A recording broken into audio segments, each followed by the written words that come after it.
मलिरहेको आगोमा हाम फाले मैले हाम फाल्ने निर्णय गरेँ देश बनाउनको लागि ढुङ्गा बोकिरहेको मान्छे हो मेरो देशै छैन भने कहाँ ढुङ्गा बोक्ने म भन्दा म एउटा भिजा लगाएर गइहाल्छु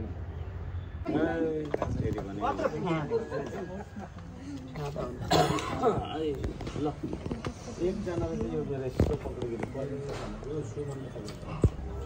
आइसक्नुभयो के अरे सबैलाई नकराउँ है अब चाहिँ ल नबोल्नु भयो ल सबैलाई के अरे सबैजनालाई हार्दिक नमस्कार छ यो काठमाडौँबाट हिजो आइयो बेलुका अनि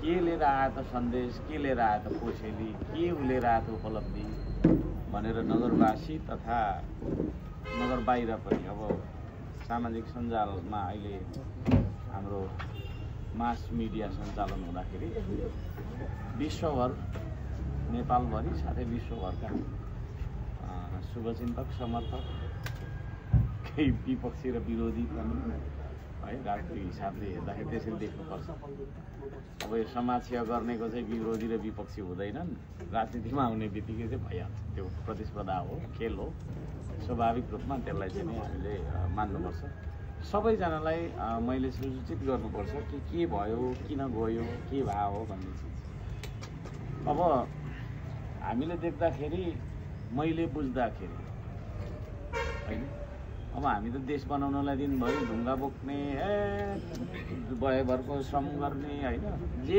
पनि गर्ने हो नि त खन्ने जोत्ने जे पनि उत्पादन र निर्माणमा बिजी मान्छे हामीले देख्दाखेरि ठ्याक्कै के देखियो भन्दाखेरि सामाजिक सञ्जाल दर्ता भएन सामाजिक सञ्जाल दर्ता भएन भन्ने न्युमा सरकारले सामाजिक सञ्जाल टिकटकलाई चाहिँ छोडाएको थियो होला अलिअलि चल्थ्यो अरू चाहिँ सबै झ्याप्पै तपाईँको चाहिँ नै बन्द गरिदिएपछि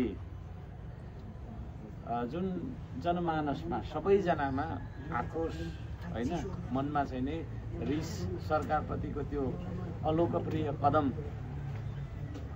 नबोलौँ है अलोकप्रिय कदम को विरोध गर्नुपर्छ भन्ने एउटा चाहिँ नि मानसिक तपाईँको चाहिँ नि एउटा सामाजिक मनोविज्ञान सनसनीपूर्ण तरिकाले फैलियो र त्यसको विरुद्धमा आवाज उठाउनुपर्छ भन्ने सोच विचार हामी सबैको भयो हैन सबैको भयो अनि मैले अब कुनै पनि काम गर्दा म चाहिँ मङ्गलबार गर्ने गर्छु त्यो चाहिँ काइन्ड अफ हैन त्यही कारण होला त्यहाँ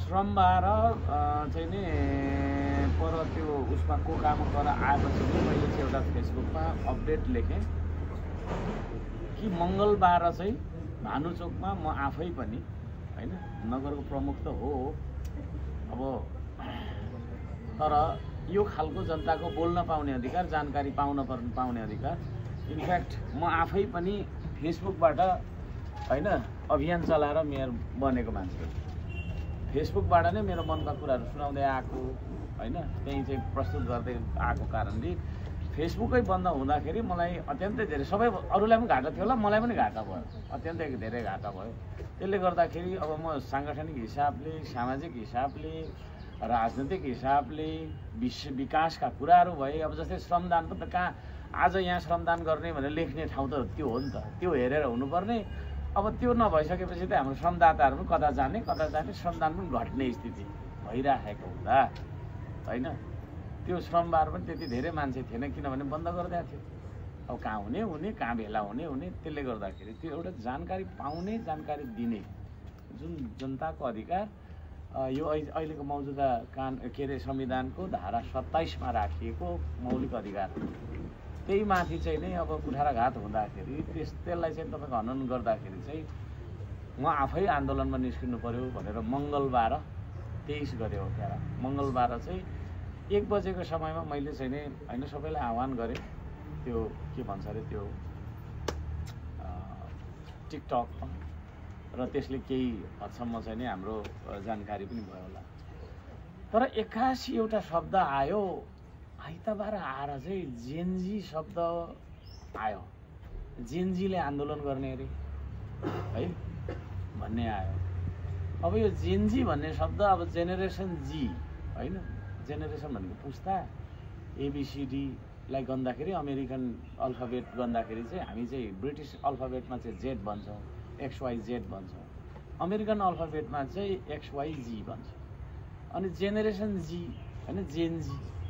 अब जेनेरेसन भनेको पुस्ता, जी भनेको सबैभन्दा अहिलेको कलिलो पुस्ताले आन्दोलन गर्ने अरे भन्ने मैले चाहिँ नि सुन्ने होइन, त्यो यसो उसमा देखालेँ। अनि आइतबार, अनि कहिले गर्ने अरे त भोलि गर्ने अरे सोमबार भन्यो होइन। मैले सोचिरहेको थिएँ मङ्गलबार म पनि निस्किनु पऱ्यो, केही म्यासेज त दिनु पऱ्यो भनेर एकैचोटि तपाईँको चाहिँ नि सोमबार त्यो खालको आँधीबेरी आयो।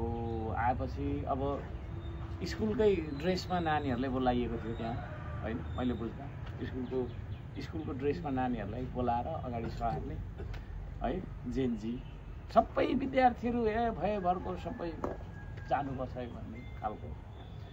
र मैले यहाँ पनि थुप्रै देखेँ स्कुले नानीहरू, विद्यार्थीहरू चाहिँ तपाईँको होइन पोसाकमा बढिराखेको यहाँ पनि देखेँ, देशभर त्यो खालको। अब त्यो तपाईँको चाहिँ नि उहाँहरूको आन्दोलनमा मलाई लाग्छ होइन, अब देखेर आएको त होइन, केही घुसपैठ भयो त्यहाँ मलाई लाग्छ।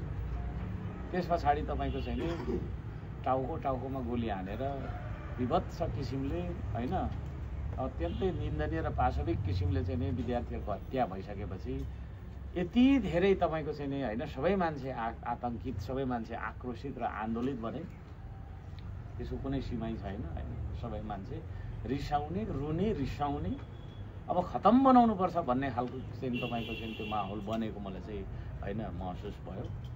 त्यस पछाडि तपाईँको अब के भयो भने त्यसको भोलिपल्ट अनि त्यहाँनिर तपाईँको चाहिँ अब त्यो के अरे आगजनी र तोडफोड र यावत कुराहरू मैले तपाईँको चाहिँ नि सोमबार त्यस्तो भइसकेपछि मलाई लाग्छ उसमा के भन्छ अरे सोमबार त्यस्तो घटना घट्यो होइन।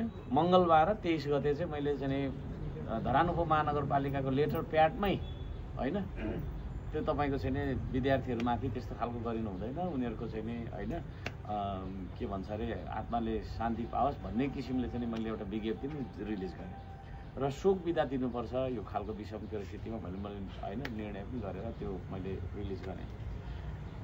अनि तपाईँको चाहिँ नि अब 23 गते जुन खालको फेरि भयो घटना होइन, र त्यो 23 गते पनि तपाईँको चाहिँ नि अब भानुचोकमा पनि अब म त त्यहाँनिर निस्केँ, किनभने 23 गते त म आउँछु भनेर मेरो पूर्वनिर्धारितै थियो होइन। के अरे मैले शनिबार यस्तैमा इन्फर्म गरिसकेको थिएँ। त्यहाँ जाँदाखेरि त्यहाँनिर अब चाहिँ तपाईँको होइन हजार त्यत्रो ठुलो भिड कहिले पनि नदेखेको। विद्यार्थी भनेको अब धेरै नै हुन्छन् होइन, विद्यार्थी सबै त्यहाँ सबै खालको मान्छे होइन। के रहेछ भनेर विद्यार्थी मात्रै थिएनन् त्यहाँ, सबै उमेरका समूहका मान्छेहरू देखियो, तर मुख्य सक्रियता चाहिँ विद्यार्थीहरूकै त्यहाँनिर देखिन्थ्यो, युवा पुस्ताकै। मैले सम्बोधन गरेँ। अब यसरी चाहिँ नि तपाईँको चाहिँ नि भरै सरकारले घुँडा टेक्यो होइन, केपी ओलीको सरकारले घुँडा टेक्यो, राजीनामा दियो भन्ने आइसकेपछि त्यहाँ र्याली भयो। र्यालीमा पनि भाग लिएँ होइन, र्यालीमा पनि मैले भाग लिएँ। अघिल अब नगर प्रमुख भएर पछाडि बस्ने कुरो भएन, अगाडि ब्यानर लगाएँ। सबै युवाहरू खुसी हुनुहुन्थ्यो होइन, राम्रो काम गरेरै होला, नत्र भने म त्यहाँ निस्केको कुटाइ खान्थेँ होला। अब त्यो खालको चाहिँ नि स्थिति तपाईँको चाहिँ 23 गते भयो। अब यहाँनिर कतिले चाहिँ मैले सुन्दैछु नगर प्रमुख भएर किन र्यालीमा गयो भन्ने कुरा पनि छ होइन। नगर प्रमुख हुँदै पनि म चाहिँ के हो त भन्दाखेरि एउटा जिम्मेवार नागरिक हो, यो देश बन्नुपर्छ र बचाउनुपर्छ भन्ने कुरामा म विश्वास गर्छु। त्यसले यहाँ सबैजनालाई थाहा भएकै कुरा हो, अरू पालिका सबै तोडफोड भयो होइन, तोडफोड भएको भएन। धरान उपमहानगरपालिका तोडफोड भयो है। त्यो भिडले तपाईँको छैन त्यो पनि हुनसक्छ भन्ने एउटा चाहिँ नि होइन बचाउनुपर्छ भन्ने मनसाले पनि म चाहिँ अघिल्लो ब्यानरमा देखा पर्नु होइन खोजेको पनि थिएँ। त्यो पनि हो, किनभने हाम्रो सम्पत्ति हो, तोडफोड जहाँ पनि आगजनी र तपाईँको चाहिँ अनेक परि भइराखेको छ। धरानमा एउटा लाठी प्रहार पनि भएन हैन भयो भएन है भन्नुको मतलब नगर प्रमुखले गरेको काम युवा पुस्तालाई मन परेको थियो जस्तो मलाई लाग्यो हैन र थियो जस्तो मलाई लाग्यो है न लाठी प्रयोग भयो न तपाईको चाहिँ नि तोडफोड भयो है त्यो नगरपालिकाको त्यो एउटा गेट के अरे त्यो साइनबोर्ड च्यातिएको छ त्यो चाहिँ पहिला तपाईको चाहिँ नि विगतमा 2 वर्ष पहिलाको आन्दोलनमा च्यातिएको मात्रै त्यस पछाडि तपाईको चाहिँ नि त्यो सभा घुमेर आएर भानुचोकमा मैले सम्बोधन गरिसकेपछि त्यहाँनिर पनि सबै उत्साहित हुनुहुन्थ्यो अब यो खालको अवस्थामा यदि हैन सबै अब त्यो तोडफोड यो भइराखेको अवस्था भनेर चाहिँ हामीले हेरिराखेका थियौँ त्यसको बिहानै के अरे के भन्छ अरे 23 गते बिहानै फेसबुकहरू अनलक गरिसकेको थियो सरकारले जे बन्द गरेर त्यो गल्ती गरेको थियो त्यसलाई चाहिँ सच्याए जस्तो गरेको थियो त्यस पछाडि त्यहाँ हेर्दाखेरि देशभर त्यो भइराखेको स्थिति थियो त्यस पछाडि जब म त्यहाँनिर तपाईँको चाहिँ नि होइन त्यो र्यालीलाई सम्बोधन गरिराखेर होइन त्यसपछि आएँ त्यस पछाडि फेरि धरानमा पनि केही अराजक साथीहरूले होइन केही अराजक मान्छेहरूले अब घुसपैठिया भयो होला त्यहाँ व्यक्तिको घरमा गएर तोडफोड गरे अरे भन्ने न्युजहरू आयो है कोही कसैको चाहिँ नि तपाईँको पूर्व जनप्रतिनिधिहरूको घरमा पनि गएर तोडफोड गरे अरे भन्ने आयो के आयो त्यस पछाडि चाहिँ के हो त भन्दाखेरि धरानमा के भयो त त्यतिन्जेलसम्म ठिक थियो त्यस पछाडि चाहिँ तपाईँको कसरी भयो के भयो होइन त्यो भिडले त्यो खालको चाहिँ नि गरेर एक खालको अब त्यो न्युजहरू सुन्यो बेलुका तपाईँको चाहिँ नि भाटभटिनीमा पनि होइन गएर चाहिँ आगजनी भयो भन्ने कुराहरू हामीले हेऱ्यौँ है त्यो तपाईँको चाहिँ नि भाटभटिनी कति बजीतिर त्यो भएको थियो भन्ने पनि अब पत्रकारहरूले पनि होइन हेरिराखेको होला मलाई लाग्छ राति भयो जस्तो लाग्छ राति त्यो भाटभटिनी खुल्ला थियो कि बन्द थियो अनि यो पनि अनुसन्धानको कुराहरू अब बिस्तारै आउँछ होला र यो फेरि भाटभटिनी यहाँको मात्रै होइन देशैभरको भाटभटिनीलाई चाहिँ सुहा बनाउनुपर्छ भन्ने फेरि यो पनि रहेछ बिस्तारै बुझ्दै हामीले अघि अहिलेसम्म मैले हेर्दाखेरिको नर्मल कुराहरू अब बिस्तारै यसको होइन अन्तर्य होइन के रहेछ त भन्ने कुराहरूमा चाहिँ नि हामीले बुझ्नुपर्ने कुराहरू पनि आउँछ अनि धरानको भाटभटिनी बेलुका राति तोडफोड भयो रातिसम्म भाटभटिनी खुल्ला थियो कि थिएन एउटा प्रश्न होइन मैले बुझ्दा भाटभटिनी त बन्द थियो अरे भन्ने सुन्यो बन्द थियो कति बजी 5:30 बजी बन्द भयो 5:30 बजी बन्द भइसकेपछि को गएर त्यो तपाईँको चाहिँ तोडफोड गर्यो है अब मैले धरानको मात्रै कुरा गरेँ किनभने धरानको प्रमुख भएको कारणले धरानमा के भयो भन्ने बारेमा अलिकति धेरै मैले खोजिदिएर यहाँनिर बोल्नुपर्ने हुन्छ 5 बजी बन्द भएको होइन 5 बजी त आगजनी भएको होइन होला अब त्यहाँ फेरि मान्छे पनि जलेको थियो अरे भन्ने पनि सुन्यो त्यही जलाउन चोर्नु गएको मान्छे अथवा त्यहाँ लुट्नु गएको मान्छे तोडफोड गरौँ भन्ने मनस्थितिले गएको मान्छेहरू जल्या होला कि है हो यो खालको स्थिति तपाईँको छैन के हो त भन्दाखेरि त्यो 23 गते बेलुकीसम्म आनन्दै थियो त्यस पछाडि तपाईँको होइन सबैतिर त्यो खालको चाहिँ नि धरानमा पनि भएको घटनाप्रति अत्यन्तै दुःख पनि व्यक्त गर्न चाहन्छु अब प्रश्न आयो हर्क साम्पाङ चाहिँ काठमाडौँ किन गयो होइन तपाईँले यहाँ मेरो उस हेर्न सक्नुहुन्छ 1 लाखभन्दा धेरै फोन आएको छ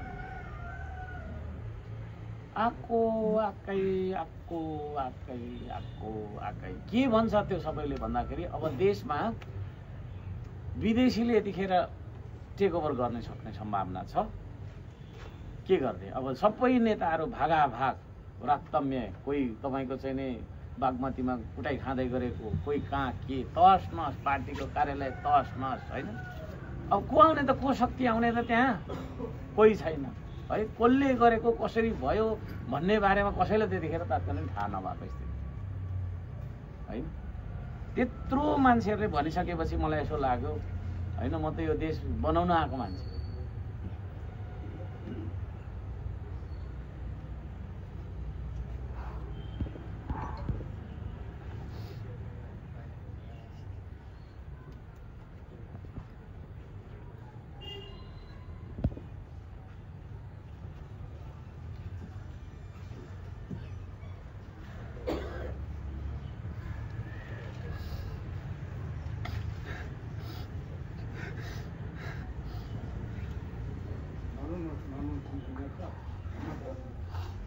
हिम्मत हारेको भन्नुहुन्छ तपाईँले के? म जति हिम्मतिलो कोही पनि छैन यो देशमा, कुरा बुझ्नुहोस्। तँलाई गोली लाग्न सक्छ भन्ने कुराहरू थियो त्यहाँ, ठिक छ लाग्छ भने मलाई लागोस् भनेर म त्यो उसमा निस्केँ। सबै मान्छे लुकिरहेको थियो नेता बनाउँदा,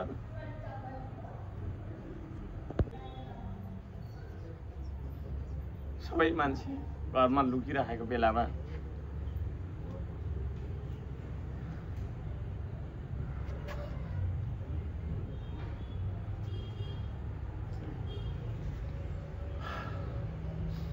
यो देशलाई बचाउनका लागि द्वन्द्वनिषेध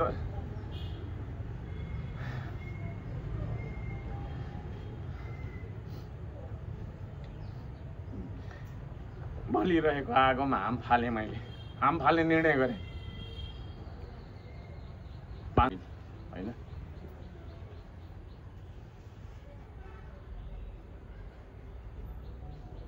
यो देशको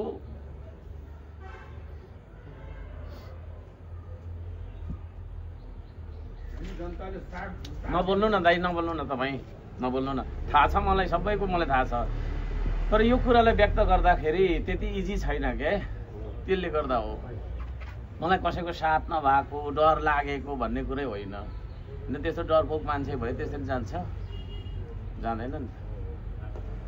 तर मलाई के लाग्छ भने यो देश रह्यो भने न हामी रहने हो होइन। देशै रहँदैन भने भनेर म त्यहाँ गएँ। गइसकेपछि प्लेन जाने कुरो भएन, गाडीमा गइयो। केही साथीहरूले मलाई साथ दिए, धन्यवाद दिन चाहन्छु उहाँहरूलाई। म डाइरेक्ट जङ्गी अड्डा गएँ होइन, प्रधान सेनापतिलाई भेट्नलाई। अत्यन्तै कडा सेक्युरिटी बनाएर राख्नु भएको थियो। यहाँबाट हामी गएको टोलीलाई चाहिँ नि उहाँहरूले अब चिनिराखेकै अनुहार हो होइन, मेरो परिचय दिइराख्नु पर्ने स्थिति थिएन। त्यसले गर्दाखेरि राम्रै रिसिभ गर्नुभयो। दुईटै गाडी एन्ट्री भयो कम्पाउन्डभित्र, तर चिफलाई भेट्नका लागि चाहिँ अत्यन्तै टाइट हुँदो रहेछ त्यहाँ फेरि सेक्युरिटी। त्यो प्रधानमन्त्री यस्तोहरूलाई भेट्नु भन्दा पनि त्यहाँभित्र चाहिँ धेरै टाइट हुँदो रहेछ, ढोकै पछि हालेको। अनि दुईजनालाई मात्रै हामीलाई हुलायो। हुलाइसकेपछि अब यो विषम परिस्थिति यस्तो छ, म कसरी यसलाई वे आउट गराउने मैले भनेर भन्दाखेरि उहाँले अब यो तपाईँहरू जस्तो मान्छेले होइन सोच्नुपर्छ, कसै न कसैले सोच्नुपर्छ। अब हामी सैनिक शासन पनि लगाउँदैनौँ, कु पनि गर्दैनौँ होइन। कुक लगाउने हाम्रो ऊ छैन, सैनिकले लिँदैन। विषम परिस्थितिमा अब नेपालको इतिहासमा जहिले पनि जनतालाई साथ दिएको छ। हामीले चाहेको भए होइन तपाईँको अझै धेरै हजारौँ मान्छे मर्न सक्थ्यो, तर हामीले त्यो चाहेनौँ। हामी ब्याक भयौँ, प्रहरी पनि ब्याक भयो। त्यो खालको चाहिँ नि सरकार पनि नरहेको कारणले हामी कुक गर्दैनौँ, यसलाई फेसिलिटेट गर्छौँ भन्नुभयो उहाँले।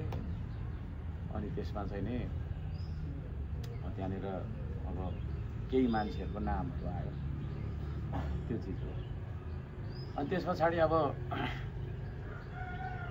प्रधानमन्त्रीको बनाउने कसलाई बनाउने भन्ने कुराहरू त्यहाँ निस्क्यो। त्यसो हुँदाखेरि जेनजी भन्ने बित्तिकै यङ जेनेरेसन हो, द यङ्गेस्ट जेनेरेसन। त्यो यङ्गेस्ट जेनेरेसनको चाहना चाहिँ के थिएछ भने बालेनले गरिदियोस् भन्ने रहेछ होइन। तर बालेनजीले चाहिँ अब गर्न नमानेर उहाँले चाहिँ सुशीला कार्कीको नाम सिफारिस गर्नुभएको छ भन्ने कुराहरू आयो। सुनेको कुरा बुझेको कुरा भन्ने हो हामीले होइन, अनुसन्धानको विषय फाल्टै होला। अनि त्यो सुशीला कार्की त अब जे भए पनि उहाँलाई अपमान मैले गरे होइन। अहिले अब प्रधानमन्त्री भइसक्नु भएको छ। त्यतिखेरको सिचुएसन मैले यहाँ भन्नुपर्छ। उहाँ त वृद्ध हुनुहुन्छ है, एउटा वृद्धलाई हटाएर केपी ओली वृद्धलाई हटाएर अर्को वृद्धलाई किन ल्याउने हामीले?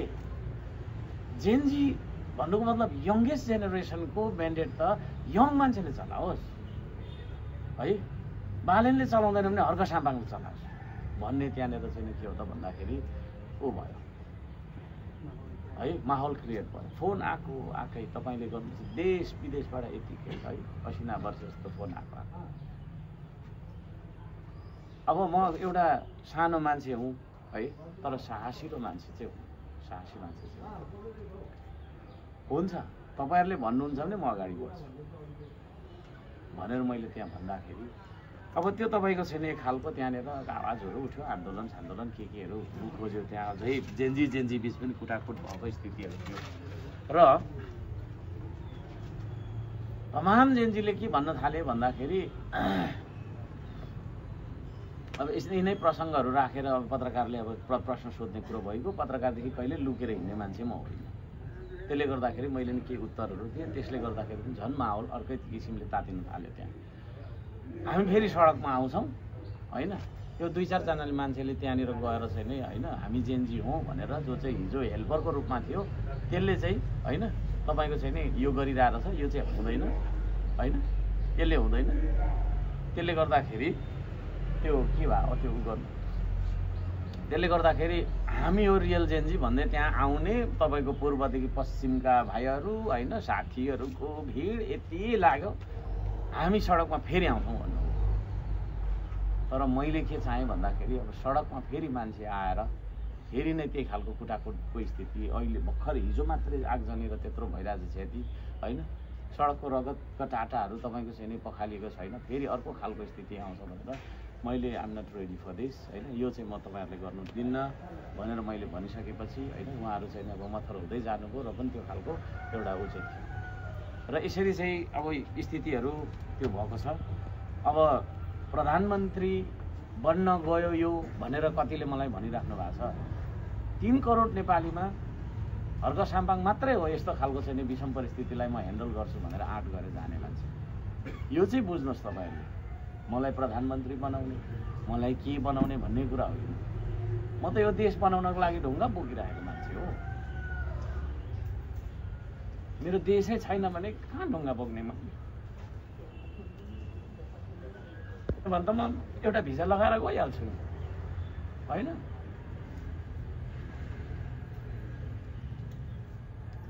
धेरै मानिसहरूले मलाई पद लोलु भनेर होइन आरोप पनि लगाउनु,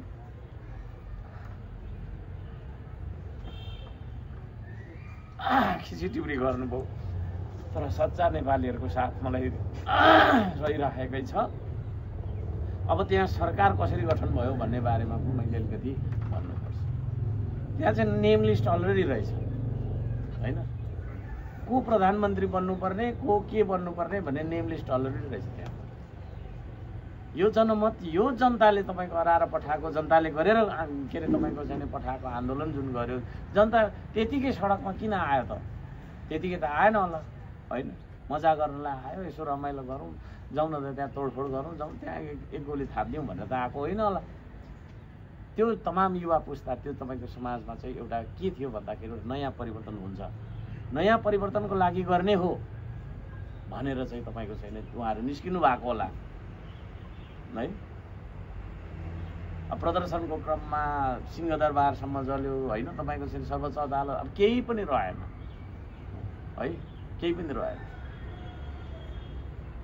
अब त्यो कसले जलायो, को आएर जलायो होइन, फेरि छानी सबै कुरा चाहिँ तपाईँको छैन त्यो खालको भइराखेको छ भनिसकेपछि यहाँ ठुलो खेल छ। यो जति हामीले सोसल मिडियाको लागि भन्ने मात्रै बुझ्यौँ नि होइन, मेरो पनि बुझाइ त्यही थियो सुरुमा त, तर त्यति मात्रै होइन। यो चाहिँ वर्षौँ वर्ष पहिलादेखिको डिजाइन होइन, जस्तो मलाई लागेको छ हामी सबैलाई त्यस्तै लागेको छ। र अब प्रधानमन्त्री कसलाई बनाउने कसलाई के बनाउने भन्ने कुरा सबै कुरा चाहिँ रेडिमेड जस्तो मलाई लाग्यो, किनभने त्यत्रो जनताले भन्दैछ भने हाम्रो फेरि वार्ता टोलीलाई हाम्रो मान्छेलाई होइन कोही हामी जान्छौँ कुरा गरिदिनु भन्नुहुन्छ, लु नि त जानु नि त भनेर पठायो, त्यहाँ एन्ट्री पनि हुन नदिने है। र त्यो सैनिक मुख्यालयभित्र उहाँहरूको झगडा पनि भयो अरे भन्ने पनि मैले सुनेको छु। विदेशी शक्ति केन्द्रहरूको रिप्रेजेन्टेटिभहरूको होइन झगडा पनि भयो त्यहाँ, कसलाई घरि सुशीला कार्कीलाई बनाउने, घरि कुलमानलाई बनाउने। एक पक्षले सुशीला कार्कीलाई बनाउने भन्ने रहेछ, एक पक्षले कुलमानलाई बनाउने रहेछ, एक पक्षले राजा ल्याउनुपर्छ भन्ने रहेछ, एक पक्षले राष्ट्रपति नै राख्नुपर्छ भन्ने रहेछ। त्यो शक्ति केन्द्रको त्यहाँ भिडन्त अनि यो देश मात्रै बोकेर हिँडेको अर्को सम्भव होइन। म त कोही कसैको गोटी होइन, हुँदिनँ, जिन्दगीमा बन्दिनँ। र तमाम नेपालीलाई म भन्न चाहन्छु बिकाउ नबन्नुहोस्। बिकाउ बनेकै कारणले हाम्रो देशको सरकार हाम्रो इच्छाअनुसार बन्दैन यहाँ होइन। रिमोटबाट चल्नु परेको स्थिति छ। हाम्रो अर्थतन्त्र, हाम्रो सांस्कृतिक उन्नयन होइन, हाम्रा चाहिँ धार्मिक कुराहरू भए, हाम्रा चाहिँ विभिन्न कुराहरू, यी सबै कुरा चाहिँ हामी आफैले चलाउन सकिरहेका छैनौँ। यो चिज छ, बडो दुःखको कुरा छ होइन, सुखको कुरा छैन यहाँ। र यो स्थितिमा चाहिँ नि अब देश गइरहेको छ। र यो आन्दोलनको म्यान्डेट के थियो भन्ने बारेमा मैले यहाँहरूलाई अलिकति भन्न चाहन्छु। मैले बुझेको चाहिँ यो आन्दोलनको म्यान्डेट भनेको चाहिँ सबैजनाको मुखमा होइन सुनेको कुरा चाहिँ, त्यो तमाम जेनजीको मुखमा सुनेको कुरा चाहिँ प्रत्यक्ष रूपमा होइन कार्यकारी प्रमुख छान्ने, प्रत्यक्ष रूपमा यो देशको होइन प्रत्यक्ष कार्यकारी राष्ट्रपति छान्ने भन्ने चाहिँ एजेन्डा हो उहाँहरूको। तर यहाँ अहिले के हुँदैछ भन्दाखेरि एक थान चुनाव गराउने होइन, एक थान चुनाव मात्रै गराउनका लागि फेरि तपाईँको त्यही प्रतिनिधि सभामा फेरि तपाईँको चाहिँ सांसदहरू पठाउने अनि कुनै पार्टीको पनि बहुमत आउँदैन अनि तैँले यो चला, तैँले यो चला, तैँले यो चला भनेर सल्लाह गर्ने अनि सल्लाह गरेर फेरि तपाईँको चाहिँ पुरानै किसिमको होइन दलालीपूर्ण र भ्रष्ट तपाईँको चाहिँ सिस्टमलाई कायम गर्ने भन्ने किसिमले गर्छ। अब यहाँ उहाँहरूले के कुरा गर्दै हुनुहुन्छ भन्दाखेरि कुन कानुनमा टेकेर गर्ने भन्दै हुनुहुन्छ। कुन कानुनमा टेकेर चाहिँ त्यत्रो जनतालाई मारेको त? कुन कानुनमा टेकेर सिकन्दरबारसम्म जलाएको त? आन्दोलनको तपाईँको चाहिँ नि क्रान्तिको कुनै कानुन हुन्छ र धारा दफा हुन्छ? हुँदैन। यस्ता कुराहरू राखेको कारण, यस्ता कुराहरू राख्दै आएको कारणले, कुनै प्रभु शक्तिलाई यसले ढोक्दैन भन्ने कुराहरू राखेको कारणले होइन, सिमानाको कुरादेखि लिएर एमसिसीको कुराहरूदेखि लिएर यही कुराहरूमा चाहिँ फरक मत राख्दै आएको कारणले होइन, विभिन्न दूतावास धाउनुपर्ने स्थिति रहेछ त्यहाँ नधाएको कारणले हर्क साम्पाङलाई क्याबिनेटमा राख्नु हुँदैन, सकिँदैन भन्ने निर्णय उहाँहरूले गर्नुभएको छ। मैले बुझेको थिएँ है, यो देशको शान्ति सुव्यवस्थाको लागि होइन हामी सबै अब जिम्मेवार हौँ।